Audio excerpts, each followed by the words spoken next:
Cap les pilotes et bienvenue dans le paddock pour cette nouvelle édition de Test Drive. Aujourd'hui c'est Kevin qui vient nous présenter sa voiture. Laquelle est-elle? Peut-être reconnaissez-vous ce modèle, peut-être pas, c'est une MGB GT Sebring. Regardez comme elle est belle.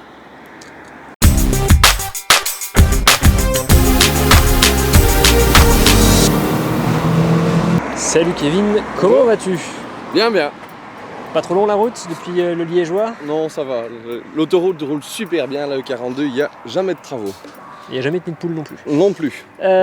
Du coup, présente-nous la belle. Comme tu l'as dit, c'est une MGB GT de 77. Donc, j'ai le moteur le plus pourri, malheureusement. Le 1800 4 cylindres en ligne avec un bloc en fonte, ça fait malheureusement que 100 chevaux. Mais voilà, dans une caisse qui a une carrosserie un peu particulière, comme c'est un break de chasse, donc du coup, on se disait à petit budget, entre guillemets, avec un plaisir de conduite assez sympa et un échappement chantonnant, il y avait la BGT, donc j'ai pris celle-là. Et puis 100 chevaux en 77, c'était quand même déjà pas mal. Quand elle tourne, oui, et qu'elle démarre le matin, c'est déjà pas mal. Non, ça va, ça avance, c'est pas une sportive, mais voilà, c'est super coupleux, donc de toute façon tu vas la tester. Oui, on va faire le test tout à l'heure, bien sûr. Alors, on peut voir que le volant est à droite, c'était le cas de toutes les MGB GT, ou c'est dû au fait qu'elle a une petite histoire? Non, enfin, donc, non, elles n'étaient pas toutes avec le volant à gauche, à droite, pardon, bien entendu. Celle-ci, je l'ai trouvée parce qu'effectivement elle a une petite histoire. Donc c'était l'ancienne caisse du chanteur-guitariste Paul Young dans les années 70. Il l'avait achetée forcément neuve. À la base elle était orange. Et puis alors elle a été toute restaurée par le deuxième propriétaire qui l'a repeinte en verte. Donc cette couleur-ci qui n'a pas encore été refaite, qui est à refaire forcément après 20 ans. Et donc voilà, je l'avais prise en conduite à droite parce qu'au final... si c'est pour acheter une anglaise, autant avoir la conduite d'une anglaise avec le volant du mauvais côté pour chez nous. Donc voilà, rien d'autre comme raison pour avoir pris une conduite à droite. Donc ouais, la voiture de l'artiste, c'était pas spécialement le premier truc pour l'acheter, c'était surtout pour avoir une caisse qui avait un petit peu d'histoire et avec une carrosserie un petit peu particulière.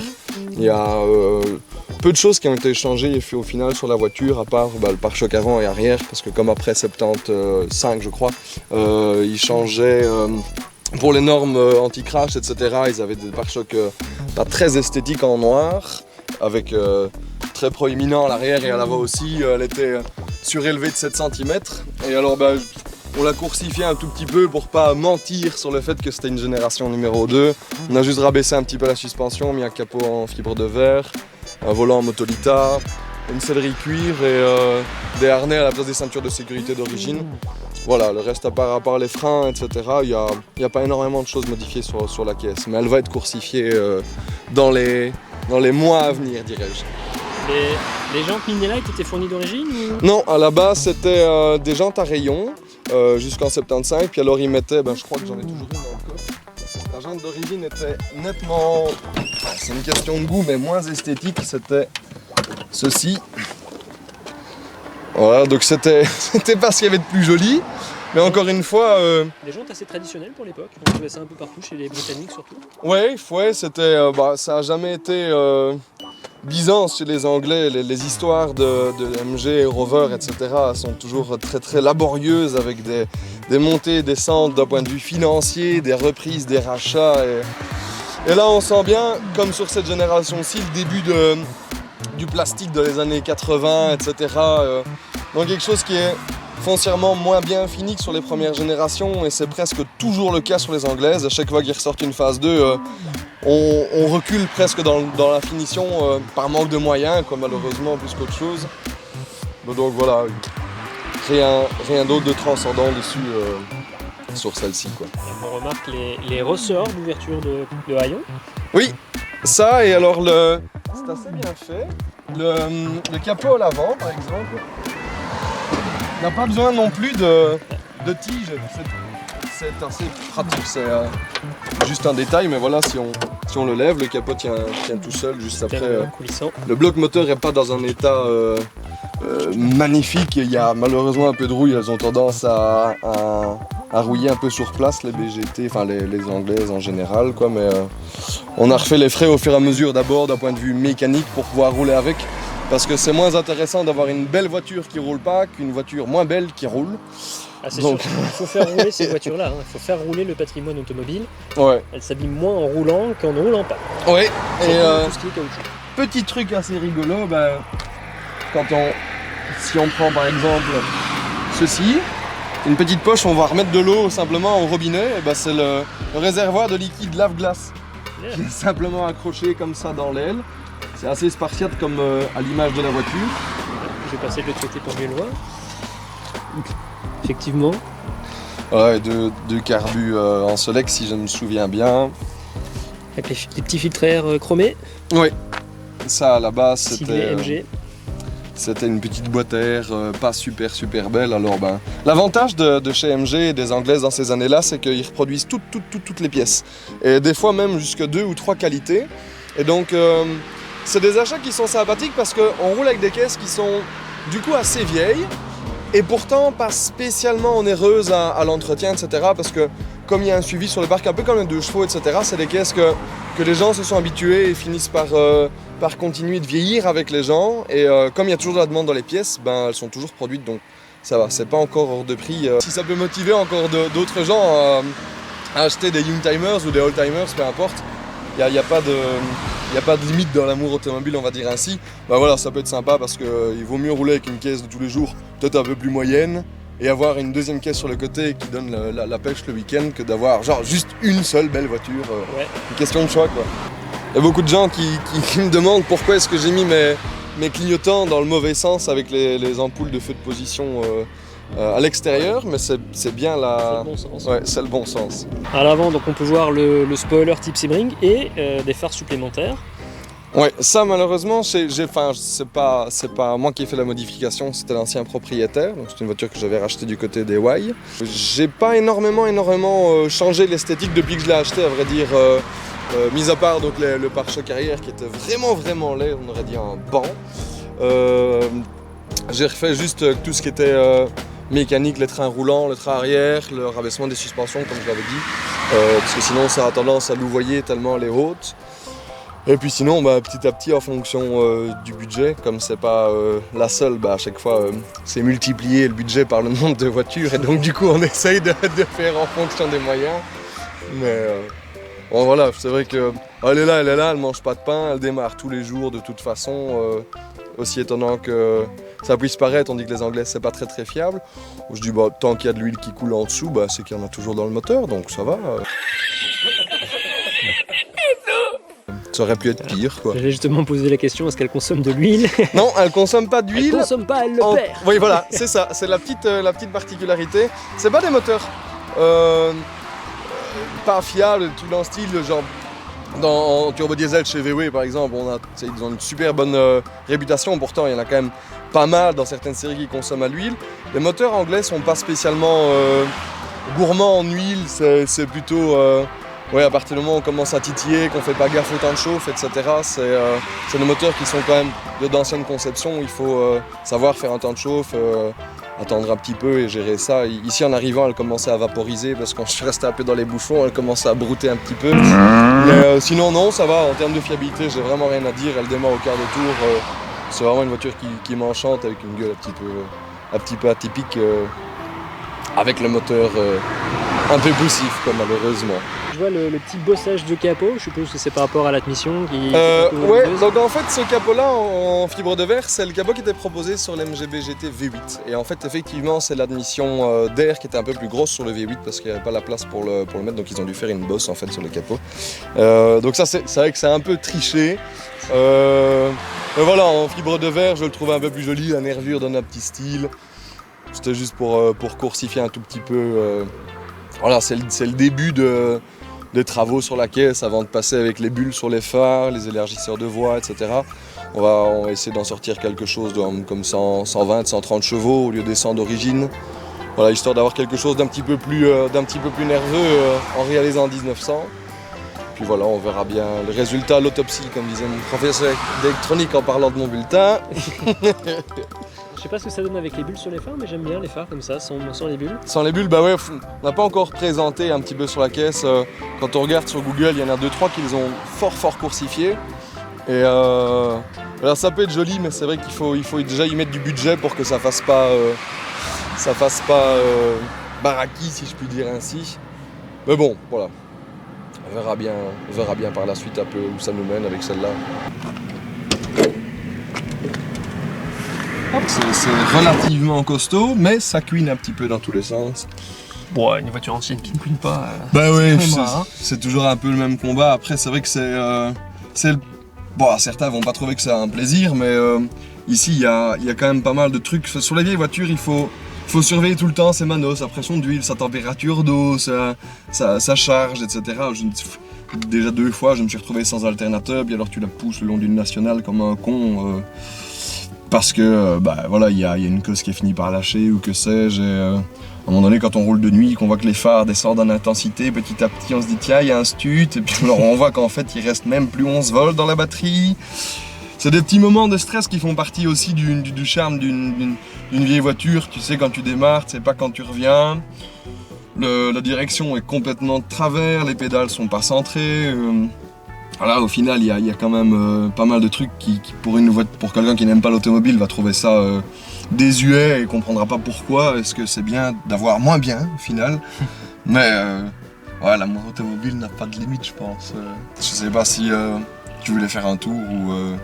Oui, bon, on va faire le tour justement de ton intérieur. Déjà, ce qu'on peut remarquer, c'est que on pourrait penser dans une anglaise qu'il y a beaucoup de bois, et en fait, non. Ouais, donc celle-ci, comme c'est la deuxième phase, si je puis dire ainsi, sur la BGT, tout le beau tableau de bord qui était un peu plus flatteur a été passé en tableau de bord plastique. Donc quand on tape dessus, c'est pas incroyable comme finition, il faut avouer. Parce qu'encore une fois, il manquait un petit peu d'argent. Et puis alors, en fonction des normes de sécurité et puis du luxe qui devait un petit peu arriver, les petites options à droite à gauche, ils ont dû refaçonner un peu l'intérieur. Donc ici, moi, j'avais juste changé le volant en Motolita. La petite option sympa de ce véhicule, c'était l'overdrive. L'overdrive, c'est quelque chose qui n'a vraiment été presque connu que chez les Anglaises. C'est le petit bouton qu'il y a sur le sélecteur ici, avec on-off, enfin ça c'est le on et ça c'est le off. C'est disponible uniquement en 3e ou en 4e. En fait, ce sont des demi-rapports. Donc quand on allume un petit peu sur un virage mais que ça vaut pas la peine de passer la 4, en ce moment-là, on peut switcher avec l'overdrive et en fait ça passe un demi-rapport. Il n'y a pas besoin d'embrayer, pas besoin de débrayer, pas besoin de lâcher les gaz, c'est vraiment à la volée comme les Dax là. Et puis alors ça permet de retomber un peu plus bas en régime pour finir l'accélération avant les courbes. Puis alors on rétrograde juste d'un petit cliquet, toujours sans débrayer. C'est un petit plus en conduite sportive. Et surtout quand on est sur autoroute, redescendre un petit peu le régime moteur parce que sinon à 4000 tours minute à 510, ça commence à faire de la rage. L'échappement est changé, donc c'est vrai que c'est un petit peu bruyant, quoi, mais bon. Comme c'est pas le daily, c'est pas trop grave qu'elles soient bruyantes, quoi. On profite de la sonorité. Voilà, c'est voluptueux. Au niveau des instruments de bord, on voit que t'as de quoi lire pendant la route. Voilà, la jauge de température qui, par les miracles de l'électricité, ne donne pas la même information avec ou sans les phares. Donc la température se situe plus ou moins au milieu de la jauge, mais si on allume les phares, elle tire plus vers le trop chaud. C'est les halogènes qui chauffent. C'est je fais witchcraft, quoi. Mais le contour, voilà, comme on le voit, c'est pas un moteur qui est fait pour allumer comme une japonaise. C'est un moteur qui est très coupleux, donc on a presque tout des 1500 tours. Puis alors ça va être exploitable jusqu'à 4500, 4007. Et puis le reste c'est vraiment si on arrive dans une courbe et qu'on n'a pas envie de switcher de rapport. Sinon c'est pas un moteur qui est prévu pour aller très haut dans les tours. La jauge de fuel, comme sur pas mal de caisses, c'est un petit peu aléatoire. Et puis alors le kilomètre-heure, il nous les donne à 10-15 de moyenne, en positif ou négatif. Température. Mais tu as les miles en grand et les kilomètres en plus petit. Ouais, ce qui est assez dérangeant pour les vitesses en Belgique forcément. Donc je sais plus ou moins qu'à autant de miles par heure, je me situe plus ou moins à cette vitesse-là, savoir qu'il n'est même pas vraiment juste. Donc, mais bon, voilà, l'un dans l'autre, ça fait le taf. Tous les autres Komodo pareil. les petites retours à zéro du compteur journalier, c'est un bouton quelque part par là en dessous que ça va être impossible à filmer. Enfin, c'est l'ouverture du capot, elle est derrière la boîte à gants, là, quelque part à gauche. Oui, j'ai vu enfin, tout à l'heure, l'ouverture du capot à gauche sur une volant à droite, ça m'a semblé bizarre. Oui, bah comme sur les premières Mini, comme on disait ça tantôt, sur les premières Mini, les nouvelles, on va dire ainsi, dans les années 2000, comme c'était une étude de MG Rover à la base, bah même sur les conduites à gauche, l'ouverture du capot est à droite. Continuons le petit tour. Je suppose que la molette rotative, c'est pour régler l'éclairage du tableau de bord, peut-être? Oui, exactement. Déjà. Ouais. Donc évidemment, bon, le choc, hein, le starter, du coup, Mhm. pour le démarrage à froid. L'allume-cigare, classique jusque-là. Entre les deux, nous avons... Le manque de petits caches transparents pour la lampe intérieure. Il faut savoir que les boutons de cette génération-ci, comme ils sont en plastique, etc., eux aussi sont moins fiables que la génération d'avant. Et donc par exemple les boutons qui sont sur la ventilation des embuages arrière, la petite lampe, etc. ont tendance à casser au niveau des commandes mécaniques à l'intérieur qui sont elles aussi en plastique. Et puis alors l'allumage des phares qui est ici, lui a tendance à fondre, tout simplement. À fondre et prendre feu au besoin du court-circuit, ça dépend, et ça c'est un petit peu plus emmerdant à retrouver. Les Anglais qui, pour éviter le brouillard et la pluie habituelle, mettent le feu. Voilà, ouais, un défaut d'avoir du chauffage toute l'année, c'est vrai qu'avec... C'était Jeremy Clarkson qui avait fait ça dans la Peugeot 307 SW, je pense, que lorsqu'on appuyait sur un bouton quelque part sur le Commodo, elle prenait feu. Heureusement, celle-ci n'a pas encore pris feu jusqu'ici. C'est une petite horloge quartz. Un petit horloge quartz, et c'est pour ça que la 6 arrière, parce que c'est quand même une 4 places, aussi rigolo que ça puisse être, niveau hauteur sous 4 places, mais il faut pas avoir de genoux. Non, il faut pas avoir de jambes, il faut pas avoir de tête, à la rigueur un homme tronc peut-être, pourrait s'asseoir et coucher, quoi, mais... Pas de bras, pas de chocolat. Mais sinon, c'est vrai que c'est assez spartiate, et je la revire tout le temps pour enlever la batterie, parce que si on la laisse là pendant un mois et demi, avec juste l'horloge quartz, il n'y a plus de batterie. Il y a une boîte à gants à l'avant, qui vraisemblablement en termes de gabarit, tu mets une paire de gants. Ouais, alors, c'est une boîte à gants. Ouais, non, elle est même pas profonde, et c'est pour ça qu'il y a un petit rangement à gauche pour les papiers, et puis ouais, c'est à peu près tout. On a le plaisir d'avoir le petit cendrier en chrome. Oui. Qui n'existe plus pour la bonne et simple raison qu'en fait c'est super chiant. Dès qu'il y a du soleil, on l'a complètement dans les yeux, et c'est vraiment comme si on nous éclairait avec une torche, mais de là en bas. Donc à mon avis c'est peut-être pour ça qu'il n'y a plus énormément de chrome dans les voitures, c'est juste que ça reflète tellement que c'est super dérangeant en fait quand tu roules. Le chrome à l'intérieur, oui, même les plastiques finition chromée, c'est pas ça. C'est gênant dans les voitures récentes. Ouais. Les écrans aussi, c'est gênant quand t'as le soleil de dos et que t'as une voiture avec un grand écran, Tesla et votre tablette, bonjour. C'est chiant aussi, donc évitez de faire des grands écrans avec... ou alors mettez un anti-reflet dessus, quoi, mais un anti-reflet qui permet de voir clair sans être ébloui. Donc là je m'adresse à Carl Zeiss, je sais pas, quelqu'un qui fait des verres. Il y a du travail encore. Hein. Allez, on va s'installer pour le test drive. Échange de position. Yep.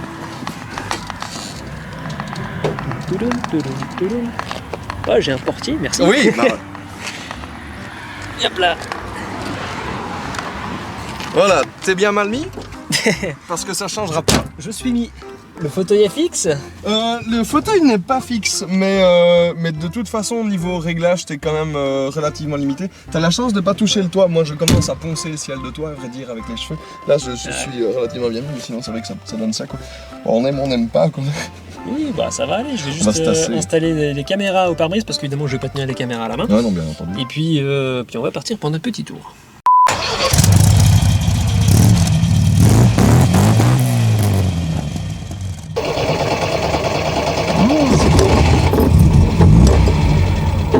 Ah, lui, on sent qu'elle tremble un peu. Oui. Au niveau des témoins qu'il y a devant, le témoin rouge correspond à quoi? Figure-toi que j'en ai même aucune idée. Je ne sais même plus pourquoi ils avaient mis ce témoin là. Et le bleu, c'est juste pour les grands phares. Pour les autres phares, c'est juste le tableau de bord qui s'allume. Ouais, c'est ça. Et on se débrouille. Voilà. Et on est bon. Rien du tout? Non. On va me laisser passer la Peugeot.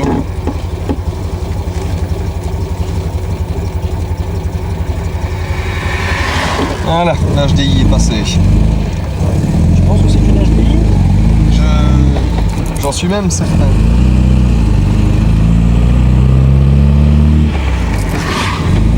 C'est habitué à la RHD. Oui. chiant ce McDo. Ah oui, tu m'étonnes, effectivement, au drive, ça doit être un peu... Ça est pour dépasser.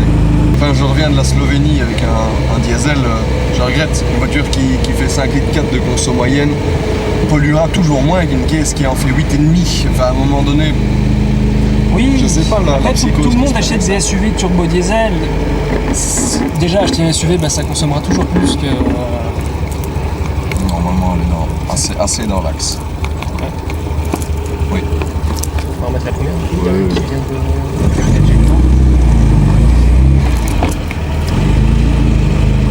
Et alors?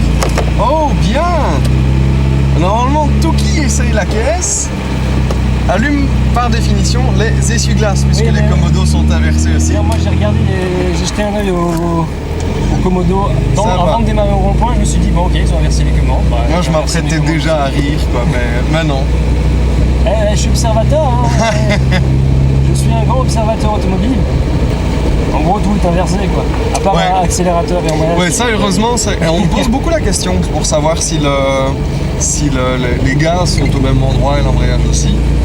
Mais oui, ça reste toujours. Et la boîte aussi est dans le Oui. même sens. Ça, c'est vrai que c'est un truc qu'il faudrait peut-être que je m'entraîne un peu, parce que ça peut aider. J'ai un shifter sur la PlayStation, il faudrait que je m'installe une fois à gauche et drifter avec une japonaise. Ah oui, oui. Ça entraîne. Oui, Après, bon, les trois quarts des jeux, tu mets un shifter, ils me disent, ah, quoi, t'as branché quoi là? Je comprends pas, je dois faire quoi? Alors qu'en fait, voilà, même je pense sur un Assetto Corsa, j'ai essayé hier, mais j'ai pas redéfini les commandes, hein, et il prend pas en charge mon shifter. Ah, si tu veux tester l'overdrive, là, par exemple.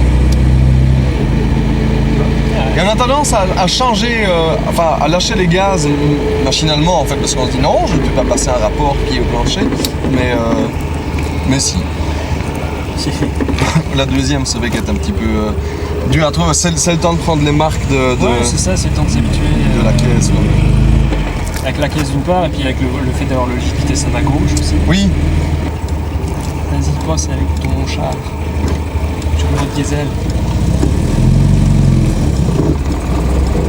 Là, je redémarre en troisième. ouais, bah, tu vois, en troisième à l'arrêt, ça passe. Enfin, honnêtement, c'est pas un moteur qui est difficile. Oh, schön, un klein transporteur T-Dry. Ça commence à côté aussi, c'est sympa. Bonjour monsieur. C'est assez rigolo de la tête des gens. à Monsieur chaque se fois. rappelle son enfance. Oui, c'est ça quoi. J'en avais Bah, une. oui, voilà, ou mon grand-père ou mon père. Bah, je pense que lui, il peut en avoir une. Ouais. Et j'ai envie de remarquer un truc quand même, c'est que l'overdrive me paraît plus rapide ici que la boîte manuelle pilotée de chez PSA, il y a quelques années. Il paraît qu'elle a évolué, la BMP. Elle te paraît pas plus rapide, elle l'est. Oui, mais c'est Parce que là, t'as quand même marrant, pris une des plus pourries. Je veux dire, à part la boîte Smart, plus lent que ça, il y a pas en fait.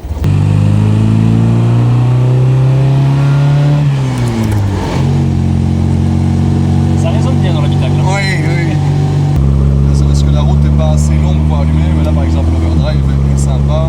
Puis quand tu arrives au freinage, paf, tu retapes le rapport. Ça permet de pas trop changer le transfert de masse quand tu es sur le freinage. Tu n'es pas obligé de lâcher les gaz, remettre et qu'elle torche dans un autre sens. C'est assez sympa. C'est bien particulier, le témoignage qui est toujours allumé. Hein. Oui. C'est juste pour te dire que le contact est mis, qu'il y a un truc qui bouffe du jus à mon avis. C'est commandé de quelle façon l'overdrive? Pression d'huile. Les passionnés MG, etc. m'ont dit qu'il fallait surtout pas oublier l'overdrive enclenché à l'arrêt et mettre la marche arrière parce qu'apparemment l'overdrive s'explose si on passe la marche arrière avec l'overdrive activé. Quoi. Ah, Donc c'est toujours intéressant à savoir. Sinon dans tous les autres cas ça ne va pas faire de mal même en le passant ou en l'oubliant à l'arrêt ou en première, c'est pas grave. alors tiens, un truc qu'on n'a pas exploré, le klaxon sonne comment dans ta voiture? Tu appuies sur le commodo des clignotants vers l'intérieur, comme pour faire la phare. Ah oui, d'accord. Voilà. Ok, oh. C'est bien nul. Hein. C'est un petit bruit sympathique, j'aime bien. Et voilà, le massage dorsal s'arrête. Économiser ton fuel, oui. Après, elle vibre un peu à l'arrêt, mais en roulant, ça va encore. Elle est... Ça va encore, ouais. Voiture de grand tourisme avant d'être sportive, donc normalement c'est parce qu'il y a plus de tape-cul dans ces années-là, quoi. À défaut des Caterham et autres Light is Right. J'avais croisé, alors je sais pas si c'était une Lotus 7, une Caterham ou... Bon, je pense Malheureusement, que pas c'était une autre encore. catégorie. mais j'en croisais une parfois quand je travaillais encore du côté de Mons, et je la croisais sur le secteur où c'est encore des chaussées gallo-romaines avec les dalles de béton. Bah, tu voyais les garde-boue qui sont au-dessus des roues en lévitation presque, ils étaient comme ça, tu te dis oula, ça vibre. Ouais. Si les garde-boue vibrent comme ça, tu te dis le reste. À l'intérieur, ça. Après, ça bon, se coud. les garde-boue ne sont pas suspendus, je veux dire, ils font en partie des masses porte-à-faux, suspendus, quoi. donc du coup, ça aide peut-être pas non plus, à mon avis, au confort de cette pièce. Mais enfin, bref. Voilà. Et oui, voilà. T'auras testé une MG GT. Oui, et puis j'ai testé une conduite à droite avec une anglaise, du coup, ça c'est cool parce que ça m'aurait pas dérangé de le faire sur une japonaise non plus, hein, mais en l'occurrence, c'est toujours sympathique. Il y a toujours le bruit des horloges quartz. Ouais. C'est... Que quand t'attends, bah, tu entends que tu attends, en fait, ça c'est clair, que seconde par seconde, par seconde, par seconde. Voilà, de retour à notre point de départ avec le moment des tops et des flops pour cette MG.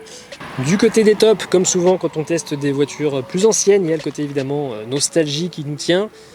Ça fait clairement partie, je pense, des pour quand on achète une voiture comme cette MGB. Ouais, bien entendu, bien entendu.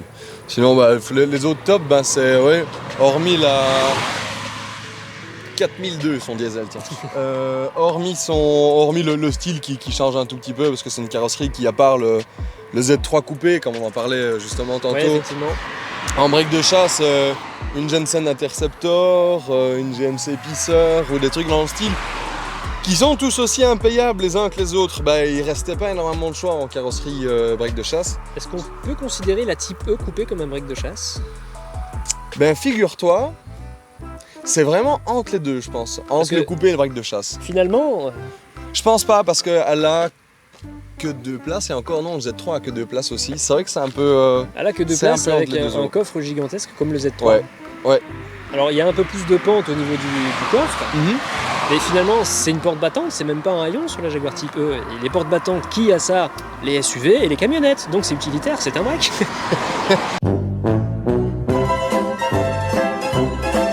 C'était la conclusion. Je vais me faire des amis chez les fans de Jaguar. Mais techniquement, bon... C'est une des plus belles voitures du monde, attention, hein, je critique pas la Type E, mais quand même, il y a un petit air break de chasse, quoi. Puis le shooting brake, c'est britannique, je pense, la conception du premier shooting brake.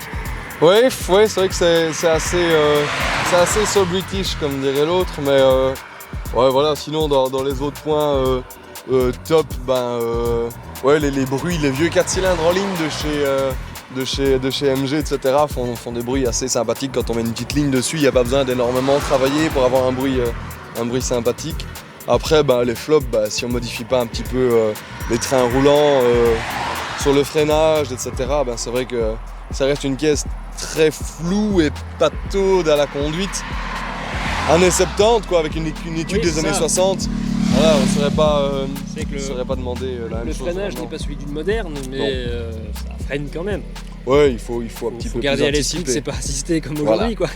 Voilà. Pareil pour la direction, qui évidemment n'est pas assistée non plus. Non. Mais ça va, la voiture n'étant pas trop lourde, ça braque quand même. Non, et puis c'est moins pire une direction non assistée qu'une direction assistée en panne. Ouais, surtout quand c'est hydraulique. Et quand c'est électrique, c'est un peu mieux, mais quand c'est une direction hydraulique. C'est la mort, quoi. Sinon, en top et en flop, je pense qu'on a fait un peu le tour, parce que les tops vont forcément être du même acabit que toutes les ancêtres dans ces années-là.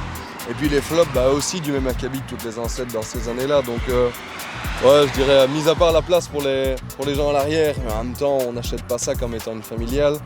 Wow, sur le reste... Oui, après c'est vrai qu'ils ont mis 2 sièges, et comme on le disait tout à l'heure, il faut pas être grand ni de tronc ni de jambes pour s'installer derrière sur la banquette, parce que clairement c'est petit. Il faut pas avoir de jambes en fait. Donc c'est petit, mais on l'a déjà fait. Hein. On s'est déjà mis à 4 potes juste pour tester. On a fait 6 mètres, puis on s'est dit voilà, on a testé, on peut arrêter l'expérience là, c'est intenable comme c'est intenable. Après, je mesure 1m80 et j'avais déjà au changement de vitesse le genou qui touchait un peu le tableau de bord. Donc je pense qu'avec quelqu'un derrière moi, il faut mettre quelqu'un de plus petit au volant alors. Schwarzenegger dans une Smart, c'est la même affaire. Schwarzenegger, je pense qu'il s'assied sur la banquette, il retire le baquet avant. C'est aussi grande que ma chaussure, comme dirait l'autre. C'est ça. Autre avantage, on a oublié de le rappeler, c'est que les pièces sont encore majoritairement disponibles pour ces voitures-là. Voilà, ça coûte pas un bras en entretien et en pièces parce que tout est reproduit, quoi. Voilà qui termine donc le test drive de la MGB GT Sebring. Prochain rendez-vous test drive le 1er jeudi du mois prochain. Et puis avant ça, on aura les anecdotes du paddock consacrées à la MG. Et puis merci Kevin pour ta participation à cet épisode. Avec plaisir. Au plaisir de te revoir puisque tu as d'autres joujoux à venir nous présenter. Ouais, on aura un peu l'occasion de voir de l'allemand, du Jap, et un peu dans toutes les carrosseries, ça devrait être sympa. Et puis d'ici là, bien sûr, n'hésitez pas à vous abonner, à activer la cloche de notification fortement. Et puis je tiens également à remercier les Utipeurs ainsi que les personnes qui ont rejoint la chaîne comme copilote, dont les noms s'affichent à côté de moi. D'ici la prochaine vidéo, portez-vous bien.